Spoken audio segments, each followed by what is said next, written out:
Historiquement vôtre. Vous écoutez Historiquement Vôtre, 2 heures pour renouer avec la joie de vivre après une journée de travail, pour apprendre en s'amusant, en testant vos connaissances et surtout celles dramatiquement lacunaires de celui dont c'est pourtant censé être le métier, mais ça va Stéphane Bern. C'est diffamation. Oui, c'est l'heure de jouer à Born to be Alive, notre quiz. Alors, première question, toujours pour vous Stéphane. On se souvient de Elliot Ness, le fameux policier fédéral qui a lutté contre Al Capone durant la prohibition où l'alcool était interdit. Il était tellement incorruptible qu'il a même fait faire de la prison à son propre cousin. Vrai ou faux? Elliot Ness. J'ai bien connu son cousin et effectivement, il lui a reproché de ne pas avoir épargné sa famille. Et oui, c'est vrai, il a fait de la prison. Oui? Alors, vérifions. Vous avez perdu. Oh, étonnant! Une mauvaise réponse de Stéphane Bern. Ça, c'est surprenant. Alors là, vraiment, Non mais, chers auditeurs, vous devez pardon, être... mais Oui. comment voulez-vous que je sache? Mais parce qu'il s'est passé quelque Mais chose non. avec Elliot Ness. Mais- Il a lutté contre la prohibition, il a dû démissionner suite à Oui. quoi? Un accident de voiture dû à l'alcool. Oui. Et oui, Bah oui, on est toujours pris par là où on a fauté. bah voilà. Oui, Ah, une anecdote personnelle peut-être? Non, mais c'est vrai, les gens, par exemple, qui donnent les professeurs de vertu, ils se font toujours, aux États-Unis, ils se font toujours pincer sur l'histoire de meurtre. C'est vrai. Vous avez remarqué, ceux les plus conservateurs, on les retrouve toujours au lit avec quelqu'un, avec une maîtresse. C'est vrai, ça marche aussi aux chevaliers blancs, ceux qui parlent d'argent et qui disent Oui. qu'il faut faire attention. Exactement, On embrasse François oui. Fillon. Deuxième question, Clémentine, c'est pour vous. Lors d'une fouille à Pompéi, qui n'est pas une contrepétrie, on a trouvé un fast-food. Vrai ou faux? Oui, bien sûr, on n'a pas trouvé qu'un fast-food, on en a trouvé de très nombreux, puisque pratiquement tous les estaminets pompéiens étaient des fast-foods. Question trop facile pour Clémentine, je vous demande le nom de ces fast-foods. Ah, le nom des fast-foods. Oui. Je rajoute un degré de difficulté. Vous voyez tout ce que je fais pour vous, Stéphane? Ouais. Alors là... Ouais. ah oui, c'était comment s'appelle l'estaminet pompéien où Oh, on sert du garum, exact. du poisson. Voilà, et voilà. Ah oui, c'est ça, mais Oui. vous êtes historienne, Clémentine. Oui. Alors, je vous donne un autre Oh, c'est indice. ça, un bourre-pif en pleine paix. Alors que moi, j'arrête pas de l'aider. Ça, c'est dégueulasse. Il est odieux. Alors, je vous donne un indice. C'est la combinaison de 2 mots latins, vendre et chaud. Chaud. Alors, c'est le caldarium, ça doit être caldo quelque chose. Et le premier, c'était Vendre. vendre. Comment dit-on vendre en latin? Qu'est-ce que ça peut être? Est-ce que c'est autour du mot commerce, vendere Moi aussi, j'aurais dit vendere, Clémentine. C'est une mauvaise réponse. Alors, qu'est-ce que c'était?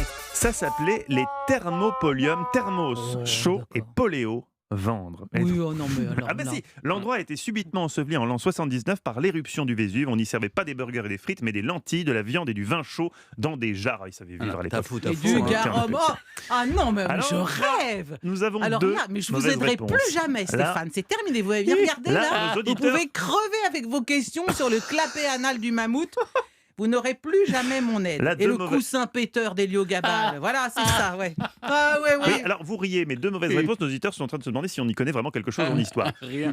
Stéphane, Chopin était taphophobe. Il avait peur d'être enterré vivant. Vrai ou faux? Oh, bien sûr. Mais ne dites pas la réponse! Il a demandé qu'on Qui n'est pratique peut-être pas là-bas, l'exérèse bien de sûr, son mais cœur. évidemment. Mais bien sûr, c'est bien Ah, connu, et ça. Stéphane, vous le saviez évidemment. C'est une bonne réponse de Stéphane Bern. C'est pas drôle. Quand le père de Fastoche. Je dirais Chopin, que c'est simple. quand le père de Chopin meurt, il a 34 ans, il demande d'être ouvert avant l'inhumation pour être sûr de ne pas se réveiller dans sa tombe.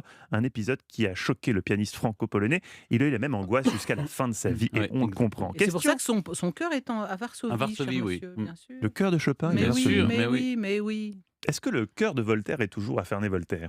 Le cœur de Voltaire cœur n'est plus à Ferney-Voltaire, n'est plus- il est à Paris. Alors là, non, là, c'est vraiment un sujet que je connais sur le bout des doigts. Donc, Oui, parce que Clémentine, excellente historienne, a écrit un livre sur les eaux et instant les autopromo. abattis. Oui. Sur les eaux et les oh, abattis. c'est vieux, il est vieux. Oui, mais Il c'est est un vieux. formidable il est livre. toujours disponible chez Dès que Gilbert vous avez Joseph. un petit en morceau de promotion. doigt, un ACM prépuce, qui- Donc, le cœur de courant. Voltaire n'est plus à Ferney, il est le cœur d'une statue de Voltaire par Houdon, qui est à la bibliothèque Bibliothèque. Richelieu, la bibliothèque nationale. Eh ben, Rue de Richelieu. c'est vraiment dommage que cette question compte pas dans le quiz. C'est une question comme ça qui est en Je plus. peux avoir un petit bonus, Attention. l'autre, parce que là, le Attention. trait de Ganelon. Pour l'instant, c'est Foie Stéphane jaune. Bern. C'est Stéphane Bern qui mène le quiz. Question numéro 4 pour vous, Clémentine. Qui est le plus suivi sur le réseau social Instagram? Le prince Charles ou Nabila?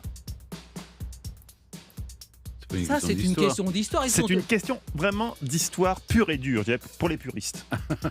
Eh ben, écoutez, moi, j'ose espérer vraiment Oui, mais essayez d'espérer bien quand même. que c'est le prince Charles, parce que sinon, vraiment, Rome n'est plus dans Rome et c'est une époque à Je pense laquelle je que ne souhaite Nabila. plus appartenir. Ça va sans doute être Nabila, mais je réponds le prince Charles en étant tout à fait déprimé par cette question.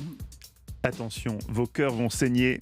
C'est Nabila qui a plus de followers Eh sur les oui, réseaux bien sociaux. sûr. 1 200 000 abonnés pour son Altesse Royale le Prince Charles et plus de 6 millions pour Nabila. C'est donc Stéphane Bern qui remporte le quiz. C'est Stéphane Bern qui crée l'événement ces derniers jours, on peut le dire. C'est une remontada, Stéphane. Oui, mais la différence, c'est Clémentine est une véritable historienne, ce que je ne suis pas. Donc il faut quand même Ben rendre oui, hommage à c'est pour ça que Clémentine. moi, je sais tout de bien sûr Oui, du cousin c'est d'Eliot vrai. Ness. Vous savez, ça Oui. c'est mon truc. Hein. Oui, je Il, suis il sûr. a, il a en plus la classe, il ajoute la Non, classe. mais- à Non, non, l'histoire. non, non, il n'a pas du tout la Ah classe là. Bon. Il est là, il jubile, il est proche Non, de l'épectase, c'est- on dirait oh, non, Sainte Thérèse de déjà, Lisieux, là, il a j'ai gagné connu son d'autres quiz. épectases. Moi, je m'en vais, je Clémentine veux plus quitte vous le voir. studio, visiblement en furie. Peut-être à demain, Clémentine, on l'espère, et bravo quand même.